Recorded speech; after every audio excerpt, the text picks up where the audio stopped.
he has spoken on the topics faith, family and freedom in Cuba, Belgium, Brazil, Congo, UK and all over the USA to crowds from 14 to 40,000. International leadership speaker, trainer and coach. Author of Learn to Raw Leadership, Attitude Hack, Live a More Excellent Life, 5 Battle Strategies of a Victorious Warrior. 2021 President's Lifetime Achievement Award recipient. Founding partner of the John Maxwell team. Toastmaster International Speech Competition semi-finalist. Founder of Tell It Like It Is TV, ThatGuyRocks.com and ThatGuySpeaks.com. Creator of Story Power TV, Transforming Grace TV, and Leading Leaders Podcast. Producer of 4 TV programs and podcasts for Liftable TV and World Trumpet Television as well as multiple social media channels. Please help me welcome J. Loren Norris.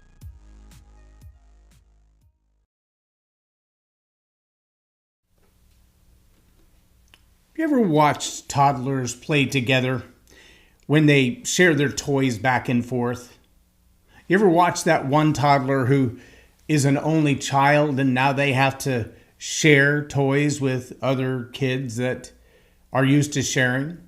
You ever seen that one toddler who comes in as an only child into maybe a public place where there are a lot of toys and they're kind of community toys and they don't belong to anybody in particular, but they want to claim all the toys as their own. Even though they can't play with every toy at one time, they still want to say, mine.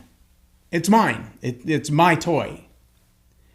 It's fascinating to watch the psychology that goes on there. They claim it as theirs even though they had no power to put it there. They have no ability to call it theirs, but they're going to declare it's theirs and they're going to take it. And they're going to take it from, well, whoever had it beforehand.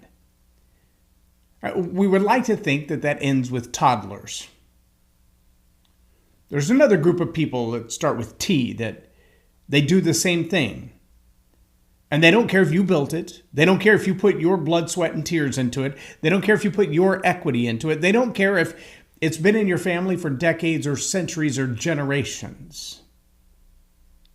When this group of T's come around, they're not the terrible twos or the trying threes. It's a different group of T's. When they come around, they just take it.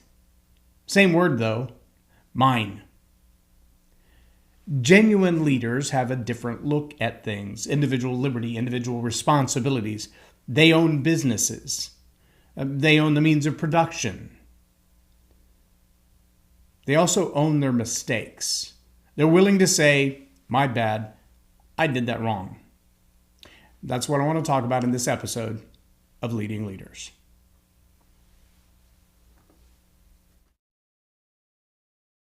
Subscribe now for our extensive video library of leadership lessons promoting faith, family, and freedom.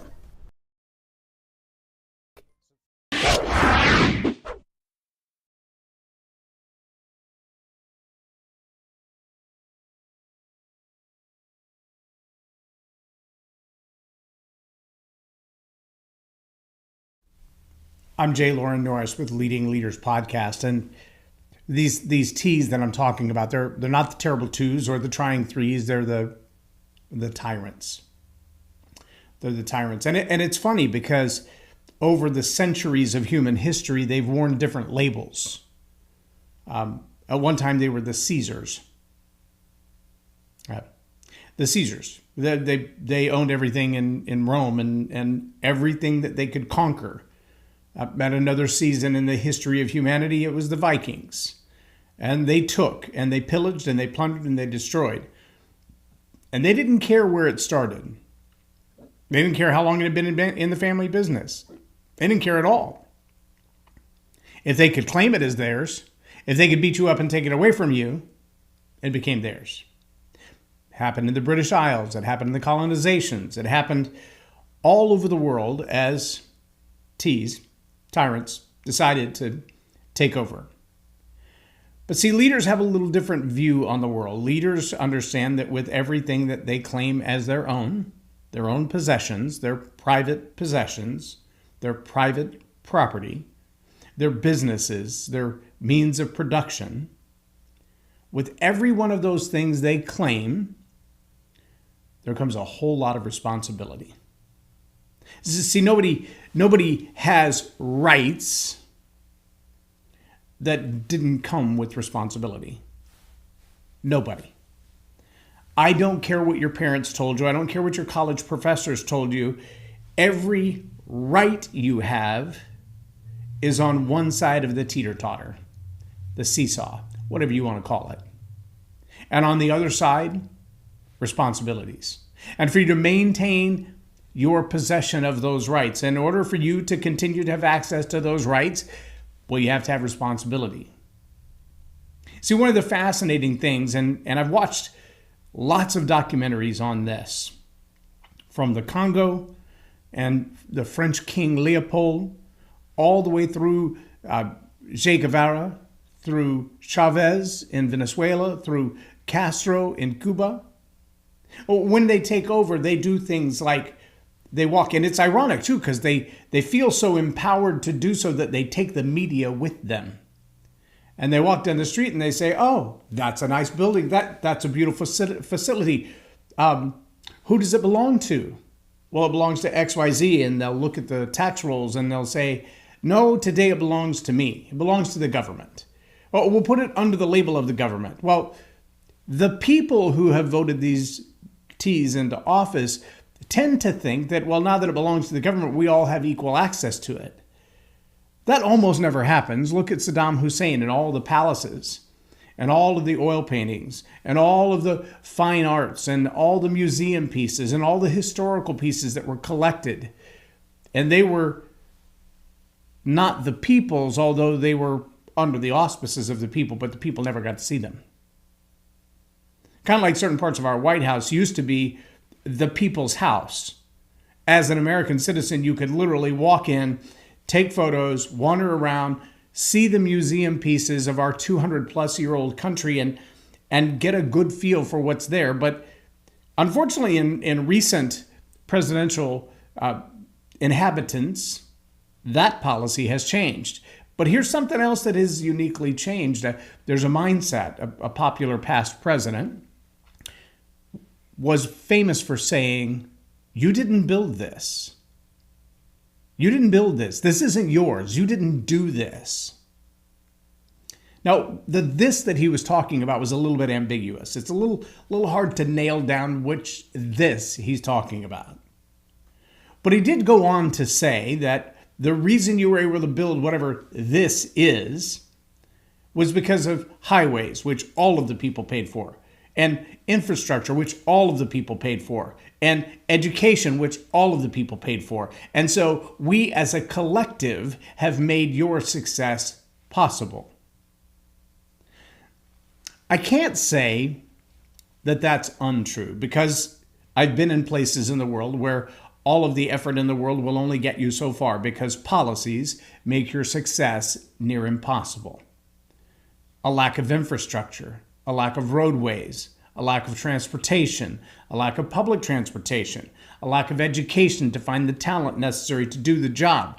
All of those things stand in the way of success in many places, but it's not because the government has done such a great job at providing all those things that success happens. A lot of times, success happens because someone's willing to take advantage of the opportunities that are out there and say, I'm willing to work hard enough to make it happen. I will show up 60, 70, 80 hours a week. I will run this business with everything that I have. I will sacrifice my own income, my own intellect, my own ability, my own blood, sweat, and tears. I will break my own back to get this business up and running so that I can hire other people who have the education to work with me, so that I can help to rebuild the infrastructure around me. It's kind of a misnomer. Sometimes you hear about what we call corporate welfare in the United States, where a city or a region or a county even would say, hey, we'll pony up a tax rebate or a bond fund in order to get something built, because this business, once it's done, will bring economic strength to our region. I was in Dallas-Fort Worth when the Dallas Cowboys decided to abandon the stadium they'd been in since the 1960s. Now, the opportunity was there and the money was there, with concessions from the city, to raise the one that was there and build something new and phenomenal in its place. But the current mayor of the city that it was located in didn't want to negotiate. had the worldview that, hey, you're a rich guy, you generate a lot of money for you, why don't you pay for it all yourself and don't ask the people to pay for it? So what happened as a result? Well, literally, you can drive by that spot now, there's an enormous hole in the ground. There are bridges that were less than 6 months old when the decision was made to abandon the spot and build somewhere else. Beautiful, gorgeous bridges capped off at both ends because they go nowhere. Literally, they go nowhere. It was a bridge from the parking area to the stadium, and now it's a bridge that goes nowhere. It probably cost $5 million of city taxpayer money to build a bridge that cannot be used. Oh, they talked about building a whole lot of other things there, and currently, almost a dozen years later, there's still an enormous hole in the ground and a perpetual construction site doing nothing. How much money do you think that's generating in sales and sales tax and generated wealth and generated money? On the other hand, the city that same structure moved to, there were all kinds of people up in arms about the hundreds of $millions of tax rebates and even grants and even a bond election to raise some money to help to build the new infrastructure. But that new infrastructure brought a Super Bowl. That new structure has brought concert after concert after concert. Some of the biggest in the world. Beyonce's most recent concert was there. Enormous amounts of money generated. People walking, no exaggeration, 3 and 5 miles to get to this structure that holds 250,000 people. That's pretty impressive. That's very impressive. And if you think that doesn't impact everything from the local shopping centers to the businesses, the hotels around there, well, then you have to ask yourself the question, who built this? Was it the KFC that has a line for half an hour on every game day? Was it the Wendy's that runs out of hamburgers on game day because they sell more inventory than they can manage to save up or store? Is it the kind of business that's busting at the seams? Did Taco Bell build that stadium? No. Did Taco Bell benefit? Absolutely. How about the people that during football season have overtime, they have extra hours, they have extra opportunity, they can pick up 2 or 3 jobs and still maybe be a parking lot attendant for the season or get a job with the stadium and have an even better paying job. There are opportunities abounding because the stadium moved to that city. There are new hotels which employ hundreds of people, which generate a whole lot of revenue for the tax base. There are restaurants that didn't exist within a 5-mile radius of there because leaders own private property. Leaders own businesses. Leaders own means of production. And they also own their own mistakes. But to give credit to the government for something that a private business did, I think is a flaw. To give that business to the government with the assumption that when the government has it, it will redistribute that wealth to everyone and everyone who's poor will now become a billionaire. Well, that's a fallacy, number one. It's a flawed thought to start with. But there is zero evidence in the course of human history that it has ever happened. Mao didn't gather up all the stuff that he confiscated from private citizens and redistribute it. No, Caesar didn't. The kings of England through the lords and the system of, what did they call that? The feudal system. What an ironic word. Do you know what feudal means? And maybe it has multiple definitions, but I think of the word futility, working very, very hard for no reason at all, working very, very hard to gain nothing. See, none of these none of these tyrants have actually collected stuff up and given it back to the poor who needed it. None of them. They've all promised great education and great health care, but don't try to get a doctor in Cuba. That will scare the bejeebers out of you. You try to get an education in a place like the Congo or a place like Cuba, where socialism and tyrannical government has taken over, and you're going to find that what you get, it's not as good as the local homeschool mom is doing. I can promise you that. What we think we'll get when someone rides in on a white horse and we find out it's actually covered in marshmallow cream, but that white horse that's supposed to save us from those business owners who have gathered up everything on their own and they're keeping all the profit.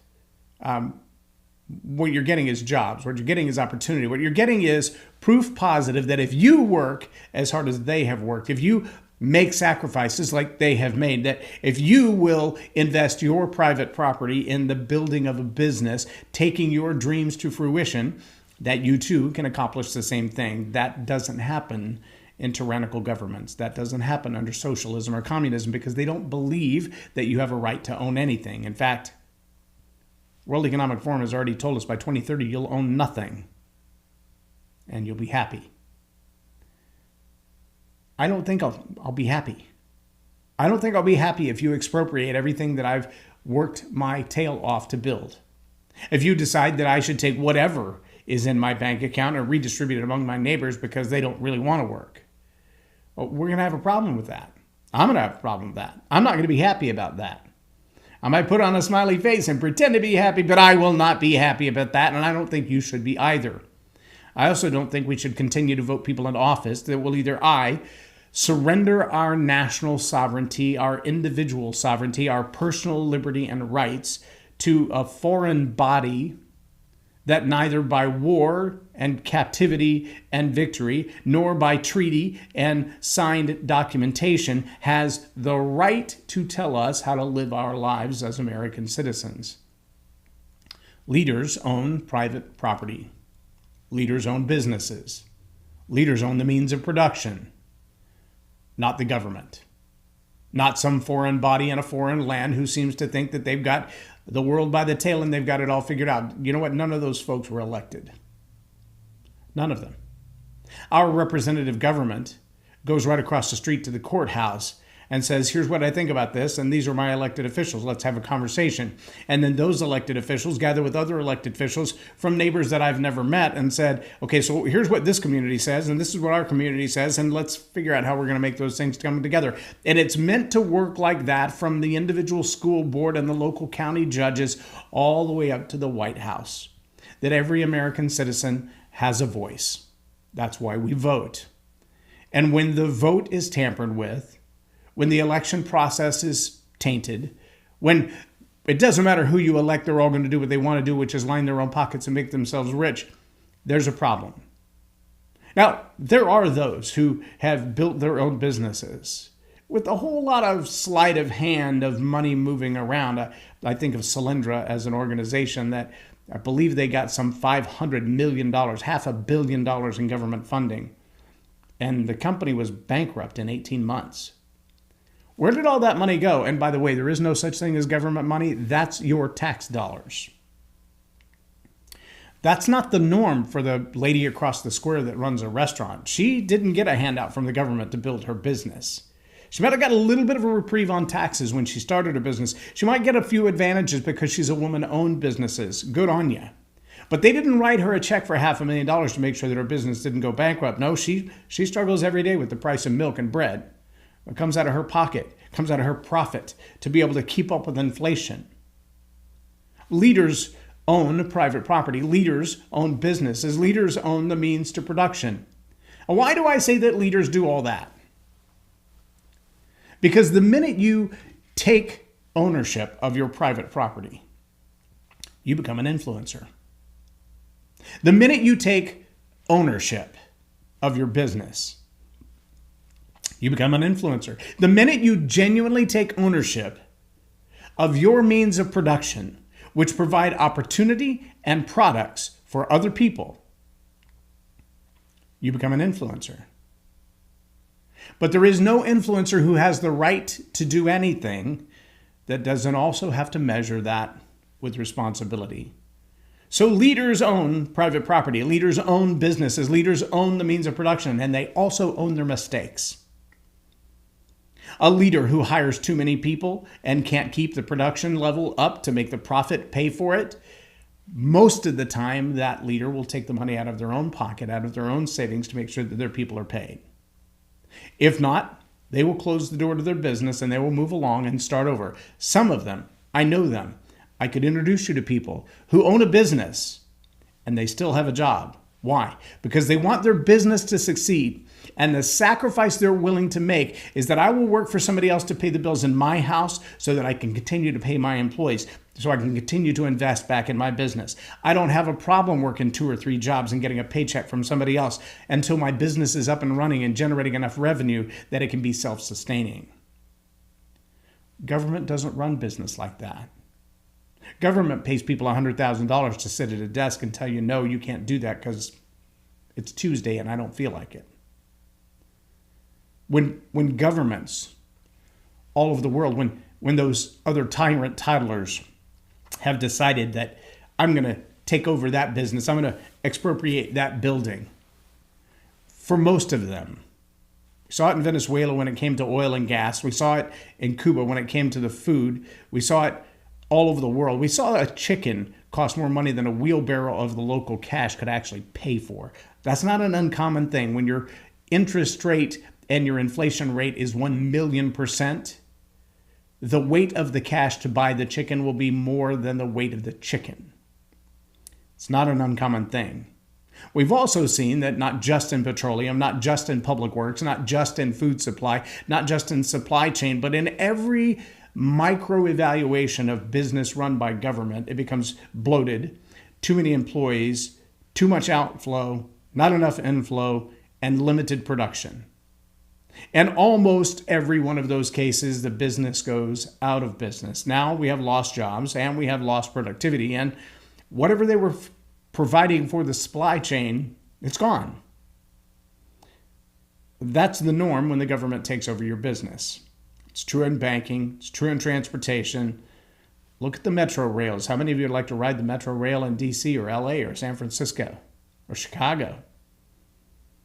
The DART rail has been running for years. On average, it has about 4 persons per train. Uber, on the other hand, can't keep enough drivers.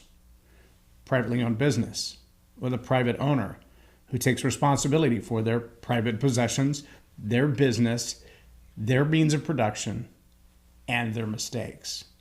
Government usually doesn't take responsibility for their mistakes.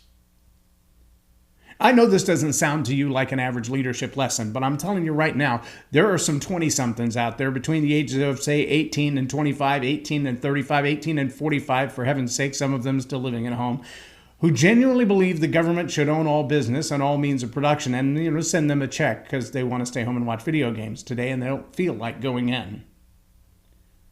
There has never been a society that lived long like that. And if that's the worldview that you have right now, come sit down with me. We'll pull some of these books off the shelf. We'll talk about history. We'll talk about reality. We'll talk about some of the worldviews that led to some of the greatest catastrophes and numbers of death in human history. Oh, a lot of people think Marx was the first. He was not. Yeah, you can go back far enough to find there were other kings. There were other world rulers, pharaohs who thought the same way. Yeah. Scary, scary truths, but you got to wake up to those and you got to be realistic. Leaders own private property. Leaders own business. Leaders own the means of production. Because the people who manage their private property, manage their businesses, and manage their means of production well are influencers, and leadership is influence, nothing more and nothing less. And when those things fall in the hands of government, the one other thing that leaders do that government will never do is own their mistakes. And guess who will pay the price for those mistakes? That'd be you, my friend. I'm Loren Norris with Leading Leaders Podcast for Tell All I Get Is TV. Have a blessed day.